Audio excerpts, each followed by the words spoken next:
Hello, my name is Justin Scott here with another Lowell Ledger podcast. I'm here in our beautiful WRWW studios. Thank you so much to Lori Summerfield and the WRWW team for letting us use this great space. We couldn't do these podcasts without them. I am here with a very special guest today. Ted Lasso might call him Nate the Great, but I'm going to call him our superintendent, Nate Fowler. Nate, welcome to the podcast. Thank you, Justin. Happy to be with you. So today we're going to be talking about the 2024 LAS bond proposal. And I know the first question I know that'll be on everybody's mind is, are my taxes going to go up? Yeah, so what this bond will do is it'll maintain the 7 mil levy that we have for our facilities in Lowell schools. So the tax rate stays the same. It could vary depending on property values and, as they go up. But what it does is, as we pay off the debt for facilities, it just extends the term of that out further. But it maintains the same rate that we've been paying for a long time here in Lowell. That's levy of 7 mils. Okay. For those listening, can you explain in simple terms how a school bond works and why they're so important? Yeah, so I think the simplest way would be to compare it to a mortgage. And so in the state of Michigan, let me talk about just school funding in general. In the state of Michigan, we pay part of our 6% sales tax. There's a portion of income tax, the lottery. All of those funds that get raised go to Lansing, and each year the state legislature determines what the per pupil funding rate in the state of Michigan is. And so that applies to students at public schools, it applies to students at charter schools. And we use that and we call that our general fund. And that general fund basically goes to pay the people that it takes to run a program in our schools. And so what that does is it allows us to operate day to day, but it doesn't cover facilities. And so we have a sinking fund that is a 1 mil on properties and taxes, or it's a 1 mil levy for property taxes that we use basically as a savings account. And we have used that for roofs. We've used that to maintain our parking lots. We've used that for some of the secure vestibules and security projects. That was renewed in 2020, and state law changed so that we were able to add technology. So some of the technology infrastructure, the network infrastructure that we have to run our school district is covered by that sinking fund. But it doesn't cover some of the big projects. We're able to raise almost $1 million a year through that sinking fund. But when we talk about the heating and cooling systems here at the high school, and just being 30 years old, we would not be able to come close to covering the expense of replacing some aging equipment that we have here at the high school. And so we go out to the voters and we ask to raise money through the sale of bonds, and we pay off that debt through this levy. It's been a long-standing practice. Each, the districts have that. So the high school that we're sitting in that was built, 1993, 1994, was raised through that sale. The renovations that took place, I'm sure we'll talk about the projects that are wrapping up right now, and we can talk about just how that funding structure has gone to support the facilities here that support learning for our students, and also are kind of a centerpiece of our community as well. Yeah, let's dive into some of those projects. So looking back at the last bond passed, we saw a lot of very huge projects, like the new all-purpose stadium on the north side of campus here. What were some of the highlights of that particular bond? Yeah, so we can dive into some of the athletic improvements here at the high school. The centerpiece of it was the middle school. Similar to what we're facing now with some of our facilities, like the middle school heating and cooling systems prior to that 2019 bond were at end of life. And so we were having to make significant investments to be able to heat the building, to be able to cool the building, to have clean air cycling through that classrooms. And so as we looked at it, some of the expenses were going to be so significant and so great that it was an opportunity to really rethink the middle school and rethink the learning spaces. And so the area, which, if you went to middle school there, the 7th and 8th grade, areas along Foreman, that was demolished, and the 2-story addition was built in the back to really rethink and reconfigure that middle school. So it was a huge project. It was 3 years. Just a few little finishing touches on that right now, but it is a great space for learning. A beautiful auditorium, a beautiful cafeteria, a beautiful library, common areas for the lockers for students to be able to have their stuff. So really, really proud of that middle school. You also see the improvements here that you mentioned, the North Athletic Complex, which includes the turfed stadium, a lot of soccer and lacrosse that take place there, but it also includes redoing the tennis courts. That was a huge project. Those tennis courts were closing in on 30 years, and they were starting to show their age with cracked surfaces, and it was getting harder to play tennis. So complete redo of that. The other thing that was really cool about that, for the first time, we can play varsity high school or varsity softball and baseball here at the high school too. So we have the grandstands, we have the dugouts, we have those stadiums here. So we still use the fields at Cherry Creek for some of the high school baseball and softball, but it's really exciting to have the varsity teams playing on campus here as well. We built some classrooms at, in addition, Alto was starting to, it had outgrown its space, and we had reading groups that were meeting on the stage, and it was really getting crowded. So we had 5 classrooms, early childhood classroom addition at Alto. We fixed some pickup and drop-off issues by adding a new entrance at Murray Lake. We had a secure vestibule entrance at Cherry Creek. Bushnell got some classrooms redone. The other thing that happened that I'm proud of with that 2019 bond is we have every classroom in the district is now air conditioned. Oh, that's nice. Before that wasn't the case. And so when we would have hot days in August, September, or into May, it could get really uncomfortable. I wish we could get air conditioning for some of our buses. We still have some warm bus rides, but having that. So now it's a matter of just maintaining some of those systems. And here at the high school is an example of where it's getting harder to cool or heat some of the classroom spaces with the aging equipment that we have. Yeah, you mentioned the new middle school, and I was in the second class to graduate from Murray Lake Elementary. Okay. And when we went in there, oh man, we thought we were the coolest. So I mean, I know the parents appreciate it. They love the new school. The teachers do. Staff do. I know the kids love it too. Yeah. Just speaking from experience. What are 3 main goals that Lowell area schools will achieve if this 2024 bond passes? Sure. So, I've mentioned the heating and cooling, but I think the top priority is a renovation of Cherry Creek. Cherry Creek was built in the early 1970s. It's about 50 years old. It was built as a middle school. There was an educational philosophy about open classrooms at that time. And so for the last 30 years, we've been running an elementary program in that open concept middle school. And so, it's hard to describe, but the classrooms, you'll have 2 classes that meet in a space that's divided by a temporary wall. Yep. It's wide open. Kids walk through the class, like my kids went to Cherry Creek, and so they would walk through somebody else's classroom to be able to go out to the hallway. Half of the classes don't have outside windows. So again, that building is really showing its age. And it's time to make it an elementary school. It's time to really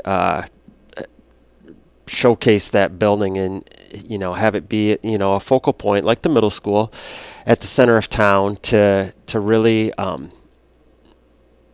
improve the opportunities for learning at Cherry Creek. The other thing that happens at Cherry Creek, if you've ever tried to drive down Foreman about 340, 345, it It's can a be lot a of fun. snarl when just the traffic there. So we're trying to get the cars off the street, but just rethinking our pickup, our drop off, and some of those lanes with the site as well. So that's a big goal with this 2024 bond. The other one is the high school. I mentioned the aging systems. The other thing that I would mention, similar to running an elementary program, Lowell is proud to have an outstanding orchestra program, one of the top orchestra programs around. They don't have a classroom. They share space with choir. They share space with the band. They have to, like during concert season, they pick up the choir risers, they set up the orchestra, they break down the orchestra every day. They do that. And so it's really time to get that orchestra program its own space and let the choir and the bands have their own space as well too. Our auditorium is starting to show its age as well, and so the lighting, the sound, some of those areas that need some updates. So to invest in that auditorium as well. So major renovations here at the high school. But then, the third area would be just to hit all of the other areas as well. So all the other buildings. So to be able to keep having air-conditioned classrooms is a priority. Safety and security is always a priority. Opportunities to improve efficiency through lighting. And then the other thing that you see at our elementary schools is the playgrounds are just starting to get worn out. So making some investments in those outdoor spaces, and so that the learning that takes place outside as well, kids have fun, entertaining, safe places to get outside and climb around and play and invest in those playgrounds too. No, a lot of good memories at Cherry Creek and Murray Lake. Just touch football outside during recess with the friends. So, take me through the process of how does the district identify areas of need? Yeah, so we keep a facilities log, and it's just so. I guess I'll start with just talking about these current projects. So. This was about 18 months ago. So did a walkthrough. At the time, Steve Turnbull was our operations director. Steve had a great handle of all of the systems and all of the areas of need. But we did a walkthrough with Owen Ains Kimball, who's our construction manager, Tower Pinkster, who are architects, engineers, and the design firm that we worked with. And so we walked every building in the district, and it took a couple days to just go through and had a checklist to evaluate lighting, flooring, some of the finishes that you see in the classroom with just the paint on the walls, ceiling tiles, cabinets, but then also to get into the mechanical rooms and look at the boilers and look at the chillers and look at the air handlers and all of the things that it's really complex to heat and cool and have fresh air in buildings that are this size. Look at the roofs. And the experts who were on that team evaluated and gave everything a grade similar to school. So things were given an excellent, a fair. And then there were two categories that were poor and just replace. And so really what we're focusing on with some of these, when we talk about the systems that we're going to be updating, it was things that fell into the category of poor and replace. And so when we talk about the heating and cooling here at the high school, it fell into that category. These are some things that are going to need to be addressed. So through that facilities assessment process, we worked with our Board of Education to identify some needs and kind of do some drawings. We talked about, and kind of made a wish list too of things like what would be great to have here at the district, whether it were improved athletic facilities, improved fine arts facilities. But working with the Board of Education, in the fall of 2023, we had some community forums as well to get some input and get some feedback from the community about what are the priorities for the community, as well as things that we know that we need to have. And so through that process, really felt like that orchestra room is something that it's just time to be able to do that. We weren't able to do that. And I know you've got a potential question here to talk a little bit about some of the athletics. So we can talk about how we came to there's a second gym at the middle school too that we can talk about, and I'll talk about that a little bit later maybe when we talk about the athletics. Yep. So how do you get these cost projections that we can see on the website? Yeah, so our construction manager, Owen Ames Kimball, they have tools and they have formulas that they used. Some of it's based off of square footage. We're using a different number at Cherry Creek because we're talking about knocking down walls. We're talking about creating some new spaces for students to keep their snow pants and their boots and their coats and their backpacks outside their classrooms. We're talking about some new spaces for reading groups to meet and math groups to meet and some of those smaller group areas. And so they use that formula. It's actually a Lowell graduate who was in charge of that project, Ryan Nugent. Okay. And so through his work at OAK, like he's able to do that. The other thing that they look at is, since that 2019 bond passed, we've seen some significant inflation. And so they use that and they're able to project and use some pretty conservative numbers to build in potential inflation costs as well over the scope of these projects. So you mentioned athletics, and it's kind of my bread and butter, so I'm excited to talk about it. The LHS track, I remember when it was placed in 2016. It was fresh, it was new, it was beautiful. So that's one of the goals for this upcoming bond proposal is a resurfacing. Is that in line with the usual track resurfacing schedule? And how has that original track that went in 2016, how's that fared? Yeah, so it is degraded sooner than it should. So that 2016 resurfacing that you talked about, it has not held up. We've had to do some additional repairs, and we're going to have to keep making repairs to that track.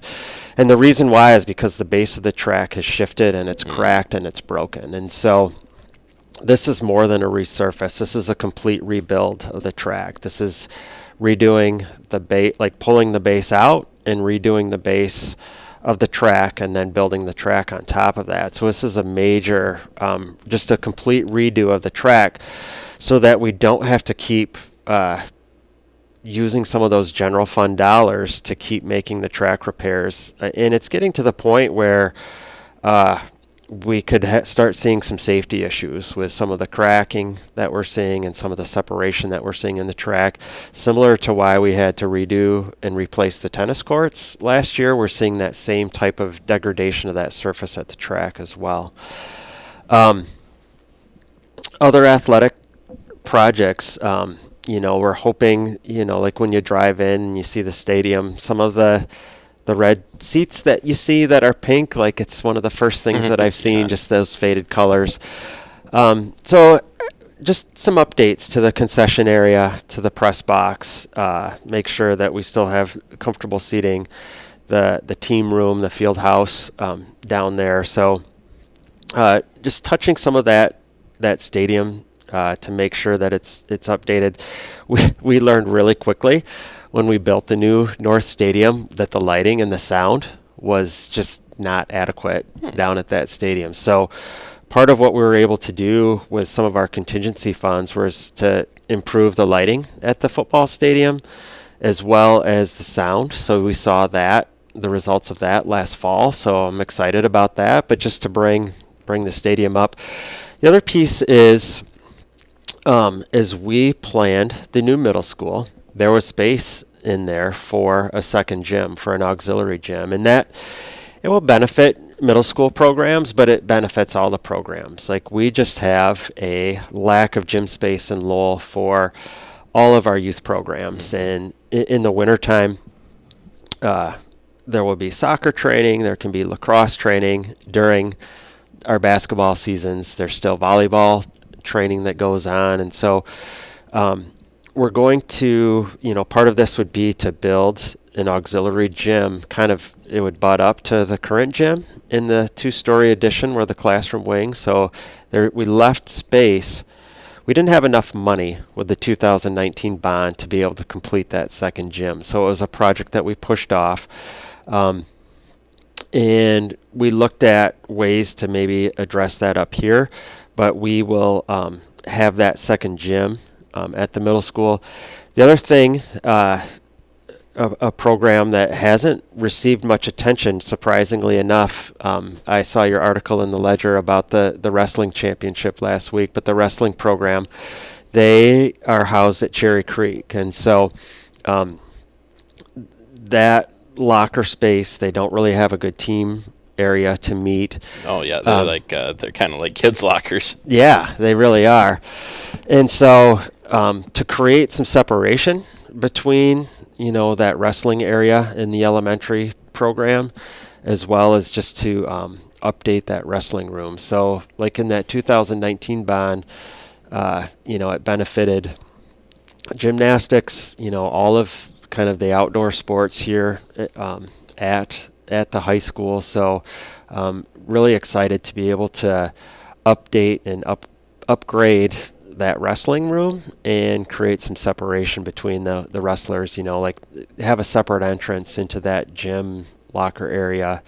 I think that'll be exciting, and it'll benefit everybody as well. Yeah, RJ's a happy guy this weekend. Sounds like he's going to get happier. And you mentioned the lighting at Bob Perry Field, and maybe people didn't notice that, but I definitely did. Like when I take pictures now compared to, in the past, like it's so much brighter, and it's so much nicer. One building that when I was looking and researching for this, that I thought, maybe people could be surprised is in here, is the Wittenbach Center. Now, how does the Wittenbach Center help LES students? Yeah, it's a great question. It's unique, and it's a point of pride for our community to have the trails. There have been community gardens over the years, the beautiful pond in the back, and some of the native plants that grow there in the prairie that's over there as well. And all of those things go into providing some outdoor education, some experiential education for our elementary students. So there are different science standards that our kids will go to the Wittenbach Center, and they'll learn hands-on science centers. I just was in a conversation last night about our fifth graders that it's kind of a fun event to go, and they build some shelter, they build some fire, and they just talk about some of the ways that they can do some survival skills as well as some of that outdoor education. Some of our agriculture programs here at the high school use the Wittenbach Center as well. So it's a unique property. We have a great partnership with the Wege Conservancy as well to benefit not only the community but provide some great hands-on learning opportunities as well. But again, like it seems like that's a new thing, but that building is probably, it's over 20 years old, 25 years old. So, before we get to this, we're going to need to do some roofing over there. The doors are starting to just wear out with Michigan winters and salt. And so we've got a few updates that we need to just make to keep that building functional. So if this passes, when can we expect construction to start on the various buildings? Well, that's a great question, and it's a process. And so, the election is May 7th. And so if it were to pass shortly after that, we would start design on the Cherry Creek project. And so what I envision is the timeline of kind of through that summer of 2024 and into the fall will be a lot of planning and a lot of design on Cherry Creek, and then projects for that would go out to bid probably as we head into 2025 sometime. And so I think before school gets out, if of the 24-25 school year, but my goal would be to really get rolling that summer of 2025. So it'll be a year from now when you would really start to see things moving and shaking over, and we would start at Cherry Creek. And then once that process gets rolling, then come up and start some of the design and planning for what it would look like here at the high school. Anything else you'd like to add before we head out here? Well, I think just to throw some dates out, I mentioned May 7th as being election day, but here in the state of Michigan, we have a lot more time with that now because of absentee voting, and so March 28th, around March 28th is when people will start to see absentee ballots coming out, and so we've got some work to do ahead of us here in the month of March and April to get information out, but yeah, I'm really excited about just the support that we've had from the community up to this point, and I'm hopeful that we can continue to move forward with making sure that we have top-notch facilities to offer our students and offer the community here in Lowell. Yep, May 7th, Election Day. Well, all right, Nate, thank you for joining me. It was a lot of fun. If you're interested in more on the bond proposal, you can find those details at lowellschools.com. Again, thank you. Yeah, thanks, Justin. I appreciate it and appreciate all the work you do to cover Lowell sports and the musical and all of our events in the Ledger. I look forward to reading your articles. I appreciate the kind words. Thank you again. All right, take care.